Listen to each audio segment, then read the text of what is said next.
अस्सलामुअलैकुम, welcome to conflict card. जब हम कोल्ड वॉर इरा को पढ़ते हैं 1980s, 1970s, 1990s का इरा, तब टैंक्स का पीक चल रहा था। आर्मी की जो आर्टिलरी कोर थी, आर्मी की आर्मर्ड कोर, उसके टैंक्स, वो दुश्मन के लिए बहुत ज़्यादा खतरनाक समझे जाते थे और डिसाइसिव फैक्टर होते थे किसी भी कॉन्फ्लिक्ट में, ये जंग में। लेकिन उसी वक्त एक नई पावर इमर्ज हो रही थी और वो थी एयर पावर। ये वो इरा था जब दुनिया फोर्थ जनरेशन एयरक्राफ्ट बना रही थी, यानी कि मल्टी रोल फाइटर जेट्स। और उसके बाद हमने फिर देखा कि 2010 के बाद ऑनवर्ड्स एयर डोमिनेंस का इरा स्टार्ट हो गया, जिसकी एयरफोर्स स्ट्रॉन्ग है, वो जंग में डोमिनेट कर सकता है और वही डिसाइसिव फोर्स भी है। ये चीज हमने पाकिस्तान इंडिया के कॉन्फ्लिक्ट में भी देखी है, ये चीज हम यूक्रेन रशिया कॉन्फ्लिक्ट में भी देख रहे हैं। लेकिन अब एक और चीज ऐड हो चुकी है, मिसाइल फोर्स आपकी। बिकॉज मॉडर्न वॉरफेयर में आपकी एयरफोर्स, आपके फाइटर जेट्स और आपके मिसाइल्स, ये बहुत ज्यादा मैटर करते हैं। और इन्हीं के अराउंड ही चूंकि आजकल डिफेंस इंडस्ट्री घूमती है, तो इसको लेकर रिसर्च एंड डेवलपमेंट भी हर मुल्क कर रहा है। इंडिया की तरफ से अब रिसेंटली क्लेम यूं निकलकर सामने आ रहा है कि इंडिया अपने तेजस MK2 एयरक्राफ्ट का पावर ऑन अक्टूबर 2026 में करेगा। अब ये पावर ऑन एग्जैक्टली होता क्या है? पावर ऑन का मतलब फर्स्ट फ्लाइट नहीं होता। पावर ऑन का मतलब ये होता है कि for the first time aircraft की एवियोनिक्स, उसके सूट को एनर्जाइज किया जाता है या इलेक्ट्रिसिटी को अप्लाई किया जाता है,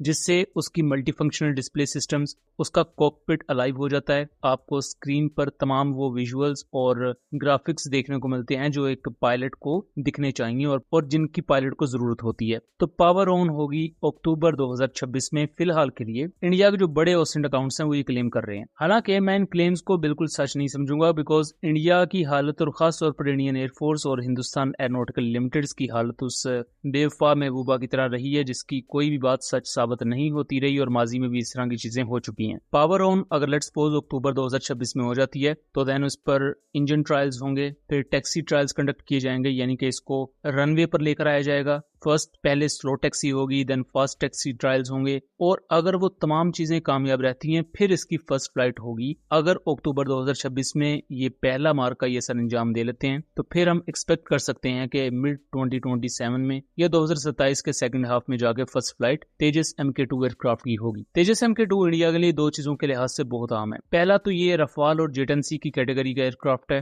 and the second thing is कि तेजस MK1A, जिसकी अभी तक इंडक्शन नहीं हुई बट स्टिल तेजस MK2 की आगे एक एक्सटेंशन है, और ये इसका maximum take off weight 17 ton का होगा। तो ये एक single engine medium weight category का एयरक्राफ्ट है। इसमें ऑलमोस्ट वैसी ही स्पेसिफिकेशंस होंगी जैसे कि हम जेडेंसी में देखते हैं, जैसे हम रफाल में देखते हैं। एक एक्टिव इलेक्ट्रॉनिकली स्कैन्ड अरे radar, IRST system, inbuilt electronic warfare system. इसका एयरफ्रेम MK1 स्टैंडर्ड से बड़ा होगा। इंटरनल फ्यूल कैपेसिटी ज्यादा होगी जिसकी वजह से रेंज ज्यादा मिलेगी। इसका कॉकपिट इम्प्रूव्ड होगा, और इंडिया के क्लेम के मुताबिक 5th जनरेशन टेक्नोलॉजीज को ऐड किया जाएगा। और फिलहाल के लिए गवर्नमेंट ने इसके लिए 9,000 इंडियन करोड़ रुपए एलोकेट कर दिए हैं। तेजस MK2 का जो फर्स्ट फ्लाइट का प्लान था वो 2026 का स्टार्ट था, इन जनवरी 2026 में या 2025 के एंड में। लेकिन अब 2026 में ऑलमोस्ट हाफ हो चुका है, लेकिन तेजस MK2 काफी ज्यादा डिले है। अभी अक्टूबर 2026 में कह रहे हैं जी इसकी पावर ऑन सेरेमनी होगी। पावर ऑन एक बहुत पहला या बेसिक स्टेप होता है, उसके बाद भी एक नंबर ऑफ टेस्ट हैं और ट्रायल्स हैं जो आप करते हैं। अगर वहां फिर एयरफोर्स को लगेगा कि अच्छा ये एयरक्राफ्ट बेहतर है, फिर उसके बाद इसकी प्रोटोटाइपिंग स्टार्ट होगी, यानी कि इसके मजीद प्रोटोटाइप्स बनाना स्टार्ट किए जाएंगे। तो ये तो ओवरऑल मैंने आपको चीज बताई। इंडियन साइड पर इस चीज को क्लेम किया जा रहा है कि ये पाकिस्तान के जेटनसी एयरक्राफ्ट से हर लिहाज से सुपीरियर एयरक्राफ्ट होगा, और ये बेसिकली इंडिया उसे काउंटर करने के लिए ही ले रहा है। पाकिस्तानी साइड से जेटनसी और चाइना की साइड से इंडियन एयरफोर्स को बड़ा खतरा है अगेन जेटनसीज का J-16 और J-11BG जैसे एयरक्राफ्ट, जो कि 4.5++ जनरेशन के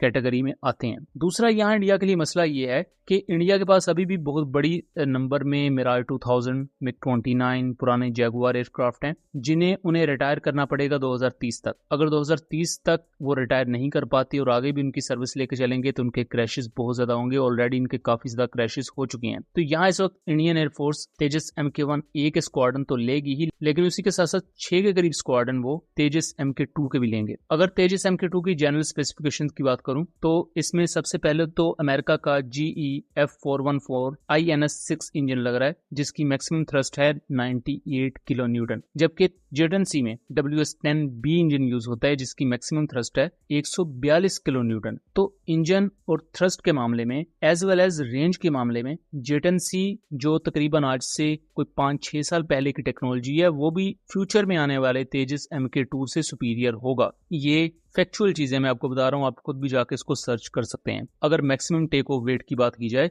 तो कमजोर इंजन के साथ तेजस MK2 का मैक्सिमम टेक ऑफ वेट है 17 टन, 17.5 टन। जेट एंड सी का पावरफुल इंजन के साथ मैक्सिमम टेक ऑफ वेट है 14 टन। तो यहाँ स्पीड के मामले में, पेलोड कैपेसिटी के मामले में, कॉम्बैट रेडियस के मामले में जेट एंड सी को एक अपर एज है। और जेट एंड सी कोई फ्यूचर का एयरक्राफ्ट नहीं है, ये चाइना पिछले कई सालों से यूज कर रहा है। दूसरी तरफ अगर हार्ड पॉइंट्स की बात की जाए तो दोनों एयरक्राफ्ट के पास 11 हार्ड पॉइंट्स हैं। एक्टिव इलेक्ट्रॉनिकली स्कैन्ड अरे रडार दोनों कैरी करते हैं। जेट एंड सी के पास ऑलरेडी है जो कि कॉम्बैट टेस्टेड है। तेजस MK2 में भी ऐसा रडार लगाया जाएगा, इनबिल्ट इलेक्ट्रॉनिक वॉरफेयर सिस्टम। वो तमाम चीजें इंडिया क्लेम करता है जो एक 4.5 जनरेशन एयरक्राफ्ट में हमें चाहिए। अगर आप मैक्सिमम स्पीड की बात करें तो जेट एंड सी 2 मैक तक अचीव कर सकता है, जबकि तेजस MK2 की मैक्सिमम स्पीड 1.8 मैक तक होगी। बट जो मैक्सिमम स्पीड है वो कॉम्बैट में उतनी मैटर नहीं करती, बिकॉज एयरक्राफ्ट सबसोनिक स्पीड पर ही फ्लाई कर रहा होता है। लेकिन यहाँ बात करने का मकसद ये है कि फिलहाल इंडिया की तमाम चीजें अभी भी ऑन पेपर हैं तेजस MK2 को लेकर,